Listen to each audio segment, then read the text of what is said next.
Praise the Lord. पिछले part में हमने देखा कि किस प्रकार से परमेश्वर ने 70 पुरुषों को अपने लिए चुना। यहोवा ने मूसा से कहा गिनती 11:16 में कि मेरे लिए 70 पुरुष चुन। आज हम इस भाग में देखेंगे कि कैसे एलिय्याह की जो प्रार्थना थी, उस प्रार्थना के बाद में आग गिरी। पहला यूहन्ना 5 अध्याय उसका 14 वचन में देखते हैं। और जो साहस हमें उसके सम्मुख होता है वह यह कि यदि हम उसकी इच्छा के अनुसार कुछ मांगें तो वह हमारी सुनता है। मनुष्य अपनी इच्छा की पूर्ति नहीं वरन सेवा के कार्य करते समय परमेश्वर की इच्छा को निरंतर समझने और जानने और उसे पूरा करने का प्रयास करे कि परमेश्वर का सम्मान और महिमा और सेवक की महिमा भी बढ़ती जाए। परमेश्वर चाहते हैं कि सूखे का अंत हो। आज कलीसिया जो जिस प्रकार से कलीसिया सेवकाई के आयामों के सूखेपन की शिकार है, और यहाँ पर जो सूखापन है, इस सूखेपन पर आग नहीं गिरती है। पहला राजा 18 अध्याय उसका 1 में अकाल के तीसरे वर्ष में यहोवा का वचन पहुँचा।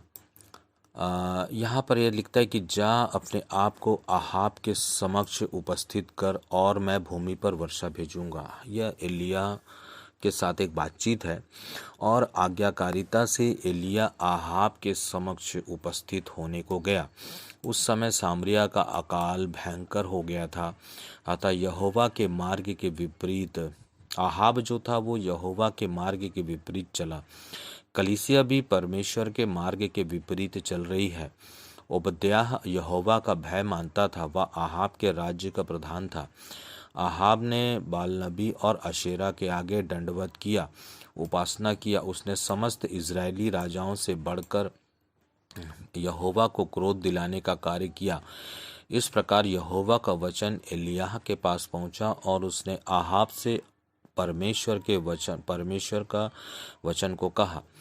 पहला राजा 17:1 में देखते हैं, तब तिशबी एलिय्याह ने जो गिलाद के परदेशियों में से था आहाब से कहा कि इज़राइल के परमेश्वर के जीवन की शपथ जिसके सम्मुख मैं उपस्थित रहता हूँ, निसंदेह इन वर्षों में मैं मेरे कहे बिना ना तो मेह बरसेगा और ना ही ओस पड़ेगी। और पहला राजा 18:1 के अनुसार एलिय्याह को आहाब के समक्ष प्रस्तुत करना था कि वह भूमि पर वर्षा भेजे। आहाब को लगा कि एलिय्याह के कारण इज़राइल संकट में है, परंतु सच तो यह था कि बाल के 450 नबियों और जो अशेरा के जो 400 नबियों को जो सारे इज़राइल के साथ इजेबेल की मेज पर खाते थे, वे स्वयं ही सताव का कारण थे। इज़राइल का जो दुचिता मन भी परमेश्वर के क्रोध का कारण था, जितना कि आहाब और अशेरा। स्वर्ग से आग का गिरना और वेदी का भस्म होना। बाल पुजारियों की नाकाम कोशिशों के बाद एलिय्याह ने वेदी को पुनः सजाया। इज़राइल के पुत्रों के गोत्रों के अनुसार 12 पत्थर लिए। इन पत्थरों को वेदी पर रखा और प्रार्थना के बाद स्वर्ग से आग गिरी और होम बलि, लकड़ी, पत्थर, मिट्टी, धूल और गड्ढे में का जल सब कुछ भस्म हो गया। अर्थात वेदी को पुनः सजाने और आग के गिरने की स्थिति में आने की जरूरत है। आज कलीसिया को परमेश्वर पर निर्भर होने की ज़रूरत है। परमेश्वर की आवाज़ को, उसके भय को, उसके हृदय को, उसकी आवाज़ को समझने और सुनने की ज़रूरत है। इसके बिना सेवकाई संभव नहीं है। सेवकाई अर्थात आग तब गिरी जब 12 गोत्रों की एकता का वेदी पर पत्थर के रूप में आया। यदि ये पत्थर नहीं लगाए जाते तो क्या स्वर्ग से आग गिरती और वेदी पूरा भस्म होती? आज कलीसिया उस वेदी के समान है जो बाल की वेदी के समान पहले थी, और वेदी उनकी भस्म नहीं हुई, अर्थात भेंट स्वीकार नहीं हुई। अतः सेवकाई करने वालों में प्रत्येक का मन क्या एलिय्याह के जैसा है? परमेश्वर की वाणी और अर्थात वचन की गंभीरता या दर्शन को जो महान आदेश तथा सेवकाई से संबंधित है। आज्ञाकारिता और मित्रवत चलना, परमेश्वर के हृदय को समझना, परमेश्वर की उपस्थिति में पाया जाना, सब कुछ सामूहिक सेवकाई से संबंधित है। सेवकाई यह कि प्रभु यीशु मसीह के स्वर्गारोहण के बाद आत्मा के निर्देश और उसकी सेवकाई में चलना, यह गोत्रों की एकता की बात है। अब गोत्र तो नहीं है, वरन अन्य जातियों के लिए आत्मिक दृष्टि से दी गई सेवकाई के वे अंग जो प्रेरित भविष्यवक्ता, प्रचारक, शिक्षक और रखवाले से जुड़ी है, जिनकी एकता के बिना ना तो पवित्र आत्मा का निर्देशन प्राप्त होगा और ना ही पवित्र आत्मा कार्य करेगा।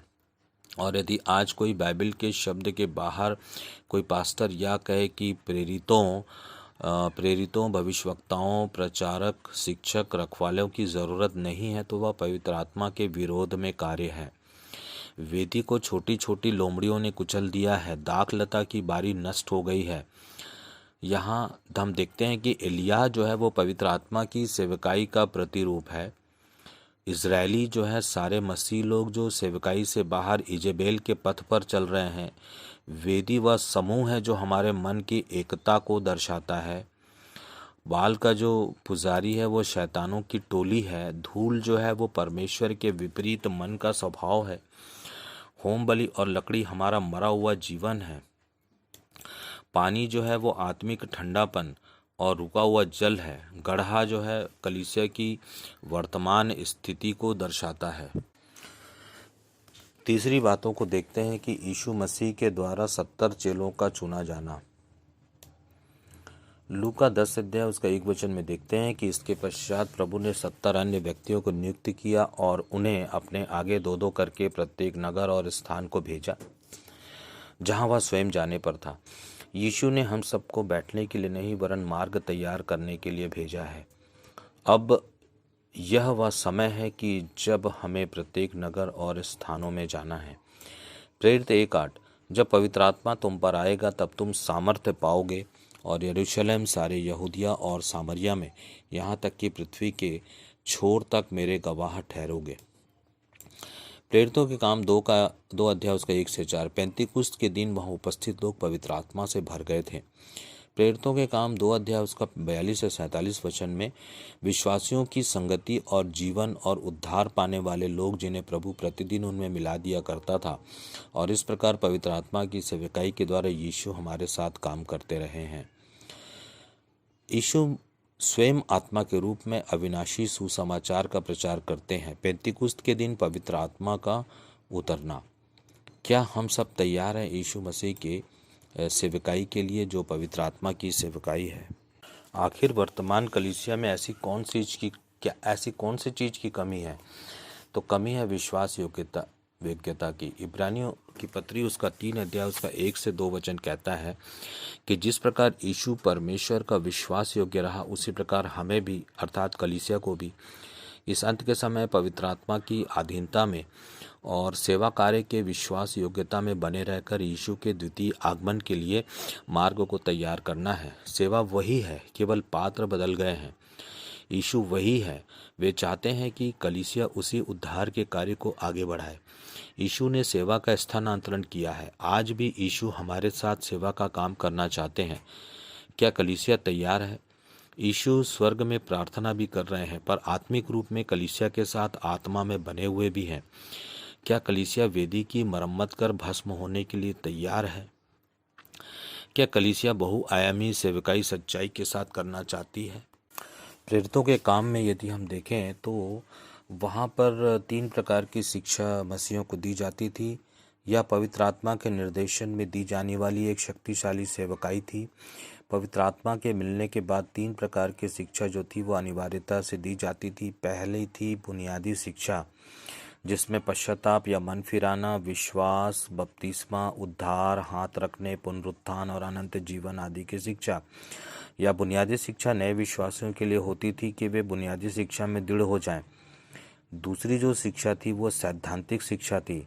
यह शिक्षा प्रेरिताई शिक्षा पर आधारित थी और इसी क्रम में पवित्र आत्मा के उभारे जाने और प्रभु के लिए अपना जीवन समर्पित करने वाले विश्वासियों को आगे प्रेरिताई अर्थात सैद्धांतिक शिक्षा वरदानी शिक्षक, भविष्यवक्ता और प्रेरितों के द्वारा दी जाती थी। इब्रानियों 6:3 में हम 6 से पढ़ते हैं कि इसलिए हम मसीह के विषय में प्रारंभिक शिक्षा को छोड़कर सिद्धता की ओर बढ़ते जाएं और मरे हुए कार्यों से मन फिराने, परमेश्वर पर विश्वास करने, बपतिस्मों और हाथ रखने और मरे हुओं के जी उठने और अनंत न्याय की शिक्षा की नींव फिर से ना डालें। सैद्धांतिक जो शिक्षा दी जाती थी वो परमेश्वर के वचन में से विश्वासियों को जो थे मसीहों को सिद्ध करने के लिए दी जाती थी। कुलुसियों 1:26 से 28 में हम देखते हैं या जो थी वो प्रेरितों के द्वारा दी जाने वाली वह शिक्षा थी जो कलीसिया के लिए परिश्रम करने की शिक्षा दी जाती थी या पूरी तरह से व्यवहारिक शिक्षा थी। कुलुसियों 1 अध्याय उसका 26 से 28 वचन, अर्थात उस रहस्य को जो युगों और पीढ़ियों से गुप्त रहा पर अब उसके पवित्र लोगों पर प्रकट हुआ है। परमेश्वर ने उन पर प्रकट करना चाहा कि गैर यहूदियों में उस रहस्य की महिमा का धन क्या है, अर्थात यह कि मसीह तुम में वास करता है और यही महिमा की आशा है। हम उसी का प्रचार करते हैं, हर एक मनुष्य को चिता देते हैं और समस्त ज्ञान से, यहाँ पे लिखा है समस्त ज्ञान से हर एक को सिखाते हैं, जिससे कि प्रत्येक व्यक्ति को मसीह में सिद्ध करके उपस्थित कर सके। व्यवहारिक जो शिक्षा थी वो मसीहों को सिद्ध बनाने वाली शिक्षा थी, पूरी तरह से व्यवहारिक शिक्षा थी। पूरी कलीसिया को परिपक्व बनाने की शिक्षा व्यवहारिक सिद्धता के लिए दी जाती थी, जो आगे परमेश्वर के राज्य में जाने और फल लाने के लिए तैयार होते थे। वे निडर और साहसी होते थे, यहाँ तक कि अपने प्राणों को भी तुच्छ जानते थे, कष्ट सहते थे, सुसमाचार के लिए और शहीद होने के लिए भी तैयार रहते थे। वास्तव में प्रेरिताई शिक्षा परमेश्वर के उद्धार का रहस्य का धन, जी उठे उस मसीह की महिमा की वह आशा है जो पवित्र लोगों में उस अनंत जीवन की आशा से संबंधित है। उसी ज्ञान के द्वारा प्रत्येक पवित्र लोग अर्थात सामान्य विश्वासी को मसीह में सिद्ध करके उपस्थित कर सके। कुलुसियों 2 से 3 में हम देखते हैं, जिससे कि उनके मन परस्पर प्रेम में बंधकर प्रोत्साहित हों, वे समझ की पूर्ण निश्चयता से उस समस्त धन को प्राप्त करें जिसका परिणाम परमेश्वर का रहस्य अर्थात मसीह को पहचानना है। उसमें बुद्धि और ज्ञान के समस्त भंडार छिपे हुए हैं। यदि हम कुलुसियों की पत्री उसका 2 अध्याय को देखें, के 9 वचन को देखें, क्योंकि वहाँ लिखा है कि क्योंकि उसमें मसीह की देह में परमेश्वरत्व की समस्त परिपूर्णता सदेह वास करती है और तुम उसी में परिपूर्ण किए गए हो और वही समस्त प्रधानता और अधिकार का शिरोमणि है। कुलुसियों की पत्री उसका 3 अध्याय को देखते हैं कि इसलिए यदि तुम मसीह के साथ जीवित किए गए हो तो उन वस्तुओं की खोज में लगे रहो जो स्वर्ग की है, जहां मसीह विद्यमान है और परमेश्वर के दाहिनी ओर विराजमान है। स्वर्गीय वस्तु क्या है? ये स्वर्गीय वस्तुएं कलीसिया को दी गई वे बातें हैं जो 5 प्रकार की सेवकाई से संबंध रखती है। जहां मसीह ने देह की परिपूर्णता के लिए इफिसियों 4:11 में पौलुस के द्वारा जो बातें कही कि उसने कुछ को प्रेरित, कुछ को भविष्यवक्ता, कुछ को सुसमाचार प्रचारक, कुछ को शिक्षक और कुछ को रखवाला करके दे दिया, ताकि मसीह की देह जो है वो पूरी तरह से उन्नत होने पाए। आपसी प्रेम समझ के द्वारा ही स्वर्गीय धन या आत्मिक वरदान की सेवकाई के लिए हमें उसको प्राप्त करके परमेश्वर के रहस्य अर्थात यीशु मसीह को पहचानने की व समस्त मानव का उद्धार करने के लिए क्यों उसने अपना लहू क्रूस पर बहने के लिए दिया है। पहली सदी और वर्तमान कलीसिया को यदि हम देखें तो प्रभु यीशु मसीह ने मत्ती 16:18 में कहा कि मैं अपनी कलीसिया बनाऊंगा। जब कलीसिया इस संसार की नहीं तो कलीसियाओं का पंजीकरण क्यों कराया जाता है? पहली सदी की कलीसियाओं में कोई कमेटी नहीं थी, ना उसमें अध्यक्ष होता था, ना चेयरमैन, ना सेक्रेटरी होता था। चूंकि नियुक्ति सीधे परमेश्वर की ओर से होती थी, इसलिए कलीसिया में मानव आविष्कार की आवश्यकता नहीं थी। सांसारिक पदवियां जो अहम का कारण है, इनमें से सच्चे मसीह बाहर निकल जाएं और इसे मान्यता ना दें, अपने सच्चे नियोक्ता को खोजें। नए नियम की कलीसिया में आज जैसे संगठन जैसे यूथ ग्रुप, महिला समिति, संगीत ग्रुप, बैंड, संदेश स्कूल आदि होता है। पहली सदी की कलीसिया में आज के समान ना कोई त्यौहार, ईस्टर, क्रिसमस, डांस, नाटक, गुड फ्राइडे, सांस्कृतिक कार्यक्रम, डांस, ड्रामा नहीं थे, ना ही कोई रीति रिवाज था। भवन निर्माण, हारून का चोंगा, पादरी, रेवरेंड, ये सब मनुष्य का आविष्कार है जो सहूलियत और स्वार्थ से भरा हुआ है। कलीसिया विधि विधानों से भरी है और कमेटी के कुछ लोग अन्य जातियों को गुलाम बनाकर और डराकर रखे हैं जिससे चर्च की अंदरूनी व्यवस्था बनी रहे। संस्था या डिनोमिनेशन के नियमों के बंधनों ने फेरों के समान कड़े नियम में रखने की पुरजोर कोशिश करते हैं, ना कि बाइबल के सिद्धांतों की। नए नियम में कहीं भी रविवारी आराधना, पेशेवर पास्टर, बच्चों का बपतिस्मा, 10वां अंश, पुलपिट आदि की कोई आवश्यकता नहीं और ना ही बाइबल में अधिकृत है। वरन या तो समर्पण की सेवकाई है या वह सेवकाई है जो परमेश्वर के सामर्थ्य हाथ के नीचे दीनता से बने रहने की वह व्यवस्था है जहाँ परमेश्वर नम्रता और दीनता को देखते हैं और उस स्थान पर उस पवित्रता को देखते हैं। और उसके बाद में 5 प्रकार की सेवकाई एक कलीसिया में धीरे धीरे लेकर के आते हैं। वर्तमान कलीसिया में मरकुस 7 का 9 से 13 के अनुसार यदि हम देखें तो वर्तमान कलीसिया जो है वो परमेश्वर के महान आदेश को अनसुनी कर चुकी है। मत्ती 24 का 1 से 3 में हम देखते हैं तो चेले जो थे वो मंदिर की सुंदरता देख रहे थे और मोहित हो रहे थे, पर यीशु ने उनसे कहा कि मैं तुमसे सच कहता हूँ कि यहाँ एक पत्थर के ऊपर दूसरा पत्थर भी ना रहेगा और जो ढाया ना जाएगा। वर्तमान कलीसिया अपने अटल सिद्धांत से हटकर मनुष्यों की ठग विद्या, धूर्तता और भ्रम की युक्ति और सिद्धांत रूपी हवा के झोंके से इधर उधर भटकाई जा रही है। इफिसियों 4 का 14 कि जब तक कलीसिया बुनियादी शिक्षा, सैद्धांतिक शिक्षा और व्यवहारिक शिक्षा को कलीसिया में नहीं लाएगी तब तक कलीसिया में जो 5 फोल्ड मिनिस्ट्री है वो नहीं आ पाएगा।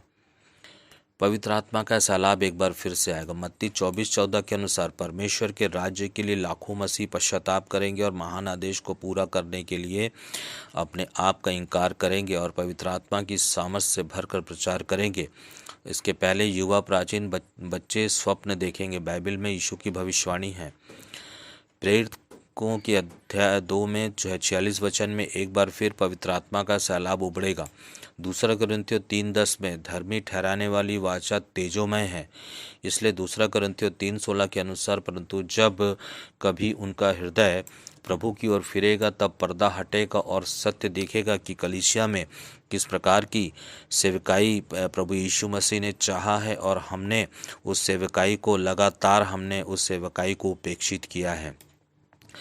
2 कुरिन्थियों 3:17 में कहता है क्योंकि प्रभु तो आत्मा है और जहाँ प्रभु की आत्मा है वहाँ सत्य है और जहाँ सत्य है वहाँ पूरी तरह से स्वतंत्रता है। परमेश्वर का चुना हुआ प्रत्येक विश्वासी राजपदधारी याजक है। यूहन्ना 15:16 तुमने मुझे नहीं चुना पर मैंने तुम्हें चुन लिया है और नियुक्त किया, अभिषेक किया है कि तुम जाकर फल, आत्मिक फसल अन्य जातियों का लाओ और वह फल तुम में बना रहे। पहला पत्रस 2 का 9 के अनुसार तुम यानी कलीसिया में एक चुना हुआ वंश और राजपदधारी याजकों का समाज है और पवित्र लोग परमेश्वर की निज प्रजा हैं और इसलिए कि जिसने तुम्हें अंधकार में से अद्भुत ज्योति में बुलाया है उसके गुण प्रकट करो।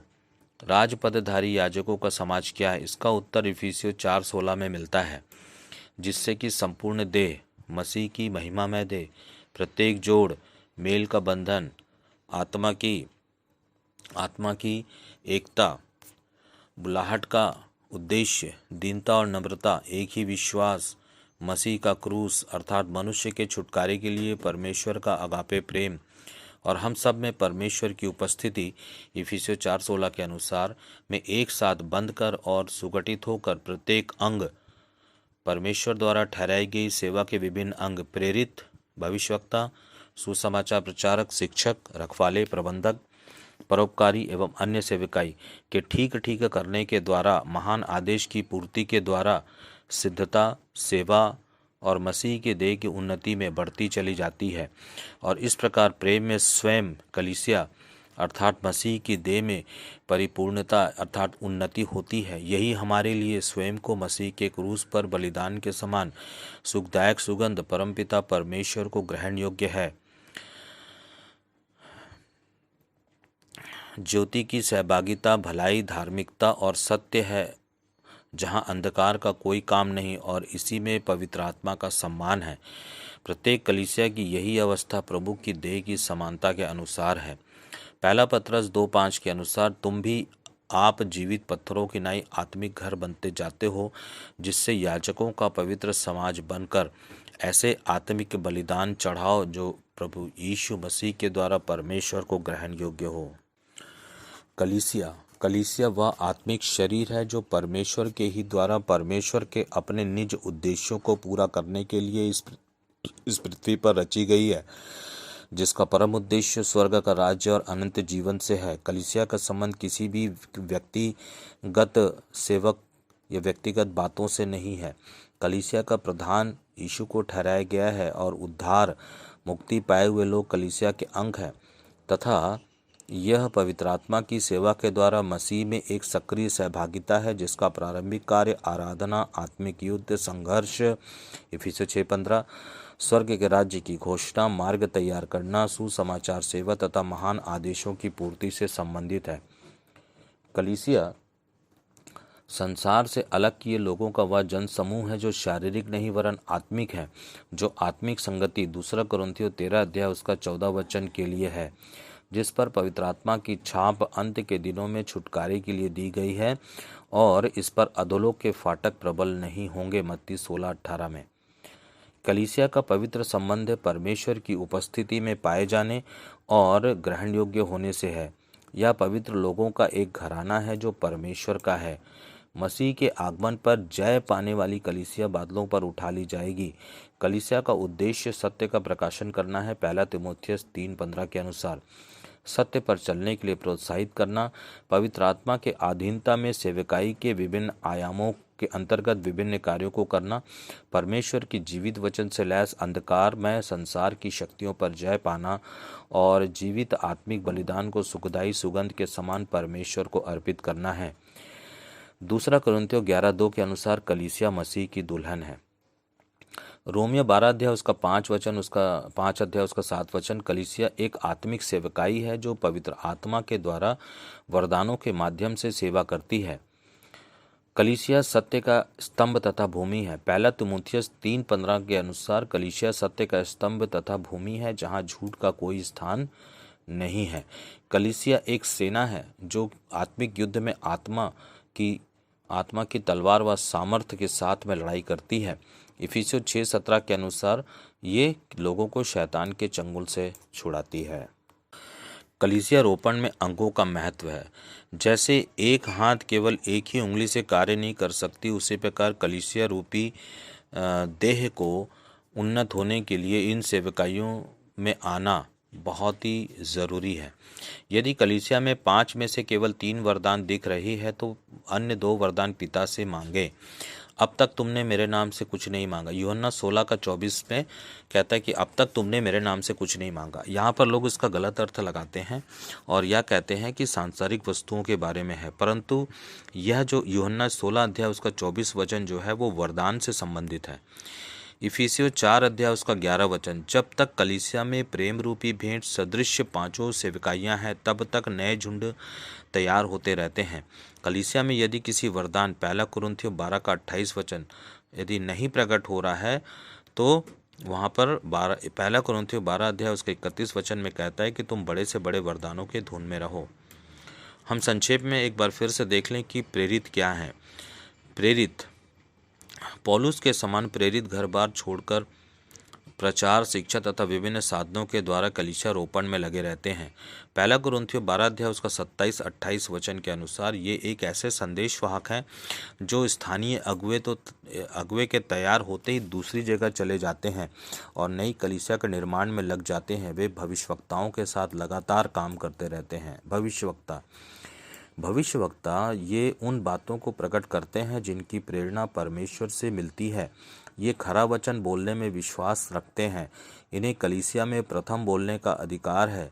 ये आत्मिक उन्नति, सैद्धांतिक शिक्षा तथा सांत्वना देने के लिए मनुष्यों से बोलते हैं। 1 कुरिन्थियों 14 1-5 और 39 जिन कलीसिया में नबी नहीं होते वह कलीसिया नाश हो जाती है। आमोस 7 का 17 इसलिए यहोवा यूँ कहता है कि तेरी पत्नी नगर में वेश्या हो जाएगी, तेरे बेटे बेटियां तलवार से मारे जाएंगे, तेरी भूमि डोरी डालकर बांट ली जाएगी और तू स्वयं एक अशुद्ध देश में मरेगा। भविष्यवक्ताओं की आंखें और कान हमेशा परमेश्वर की ओर लगे रहते हैं। प्रचारक प्रचारक इनका कार्य मसीहों के घर घर फिरना नहीं, वरन अन्य जातियों से सीधा संपर्क बनाकर प्रचार करना है।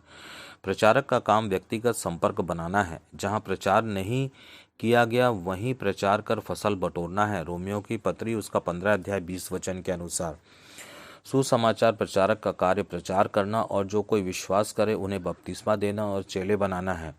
ये सुसमाचार प्रचार करते और जीते गए विश्वासियों को कलीसिया में लेकर आते हैं, जहां नए विश्वासी बुनियादी शिक्षा रखवाले से और सैद्धांतिक शिक्षा शिक्षक और प्रेरितों से प्राप्त करते हैं। यहाँ पे ध्यान देने की योग्य बात है कि जहाँ नए विश्वासी बुनियादी शिक्षा रखवाले से प्राप्त करते हैं और जो सैद्धांतिक शिक्षा है वो रखवाला नहीं देता, वो शिक्षक और प्रेरित देते हैं।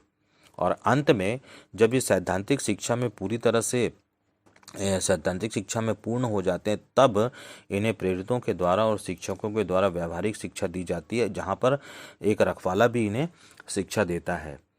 शिक्षक इन्हें उपदेशक भी कहते हैं। वह निरंतर गूढ़ बातों को धर्मशास्त्र से सीखता और सिखाता है।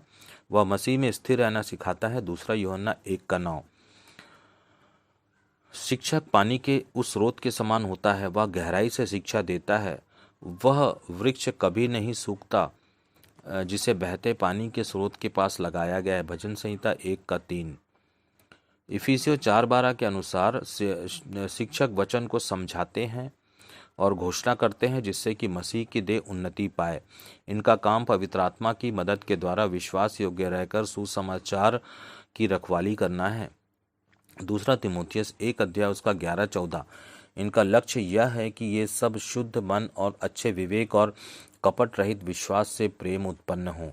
अतः हमारा जीवन जानने पर नहीं, वरन प्रेम, पवित्रता, विश्वास और धार्मिकता का जीवन निभाने पर है।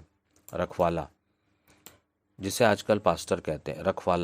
रखवाले वे हैं जो स्थानीय मंडली की आत्मिक ज़रूरतों का ध्यान रखते हैं। ये सुधार का काम करते हैं। इन्हें प्राचीन प्रेरितों की किताब 20 अध्याय और उसके 7 वचन में प्राचीन कहा गया है, और 1 तीमुथियुस 3 अध्याय उसका 1 वचन में इन्हें अध्यक्ष भी कहा गया है। वे चरवाहे का काम करते हैं, कोई भेड़ भटक न जाए, जिसका आदर्श यीशु मसीह है। रखवाले प्रेरितों के काम 20-28 की नियुक्ति कलीसिया द्वारा 1 तीमुथियुस 3 अध्याय उसका 1 से 13 में, 4:12 में और तीतुस 1:5-9 के धर्मशास्त्र के मापदंडों के अनुसार होनी चाहिए। यदि कोई, इसे मैं फिर से पढ़ दूं कि जो इसकी नियुक्ति है, रखवाले की नियुक्ति है, प्रेरितों के काम 20-28, 1 तीमुथियुस 3 का 1 से 13, 4:12, तीतुस 1:5-9 के धर्मशास्त्र के मापदंडों के अनुसार होनी चाहिए। यदि कोई कलीसिया आत्मा की मनसा के अनुसार रखवाला नियुक्त नहीं करेगी तो वह आत्मा की मनसा के अनुसार शासित नहीं होगी। तीतुस 3 का 1 से 7। और ऐसी कलीसिया संसार के विनाशकारी ताकतों के लिए खुली होगी। प्रेरितों के काम 20 का 28 से 31। बहुआयामी सेवकाई के अंतर्गत रखवाला वह होता है जो अपना प्रेम विश्वासियों या चेलों पर प्रकट करता है। उन्हें वह माता पिता, भाई बहन के समान समझता है। सच्चा रखवाला वही है जो नए उद्धार प्राप्त विश्वासियों को बुनियादी शिक्षा, वचन की शिक्षा, प्रेम, आचार व्यवहार, दान दशमांश की वो प्रेम, आचार व्यवहार और दान की शिक्षा देता है, आदि मसीह की शिक्षा से पूर्ण करता है। उसका काम बुनियादी शिक्षा प्राप्त विश्वासियों या चेलों को आधारभूत सिद्धांतों की शिक्षा प्राप्ति के लिए शिक्षक और प्रेरितों के हाथों सौंप देता है। जो रखवाले का काम है, बुनियादी शिक्षा प्राप्त विश्वासियों और चेलों को बेसिक थ्योरी के लिए वो किसके पास भेजता है? शिक्षकों और प्रेरितों के हाथों सौंप देता है, जिसे प्रेरित और शिक्षक समय असमय, रात दिन, कभी भी सैद्धांतिक शिक्षा देते रहते हैं। यदि रखवाले की सेवकाई से कलीसिया के सदस्य परिपक्व होकर सैद्धांतिक शिक्षा के लिए तैयार नहीं हो रहे हैं, तो या तो स्वयंभू रखवाला है और या तो परमेश्वर के उद्देश्यों को नहीं जानता, और यदि जानता भी है और बहुआयामी सेवकाई के लिए चेले तैयार नहीं कर रहा है तो वह आलसी और निकम्मा दास है। उसे परमेश्वर के राज्य की सुधि नहीं। क्योंकि किसी विश्वासी को जीवन भर उद्धार का समाचार, बपतिस्मा की शिक्षा देना, हाथ रखना, जी उठने की और अनंत न्याय की शिक्षा देना असंभव है। इब्रानियों की पत्री उसका 6 अध्याय उसका 1 से 2 वचन को आप ध्यान से पढ़ें। अतः एक रखवाला और शिक्षक और प्रेरित मिलकर प्रचार करने, चिताने, सिखाने में करते हैं कि प्रत्येक विश्वासी को मसीह में सिद्ध करके उपस्थित कर सके। कुलुस्सियों 1 अध्याय उसका 28 वचन। एक रखवाले का मुख्य काम सुधार से संबंधित है तथा नगर नगर प्राचीन की नियुक्ति करना है। तीतुस का काम, तीतुस 1 से 5। अतः कुलुस्सियों 1 से 28 के अनुसार रखवालों द्वारा बुनियादी शिक्षा प्लस प्रेरितों द्वारा सैद्धांतिक शिक्षा में परिपक्व करना है। अतः यह शिक्षा देने वालों को तय करना है कि परमेश्वर के अनुग्रह से मिली गई आत्माओं को किस प्रकार तैयार करते हैं। चुने हुए साधारण मनुष्य ज्योति में आते हैं, स्वर्गीय वरदान का स्वाद चखते हैं, पवित्र आत्मा से सहभागिता रखते हैं और आने वाले युग के सामर्थ्य का स्वाद चखते हैं, और यदि वे भटक जाएं तो वे मसीह को क्रूस पर दोबारा चढ़ाते हैं।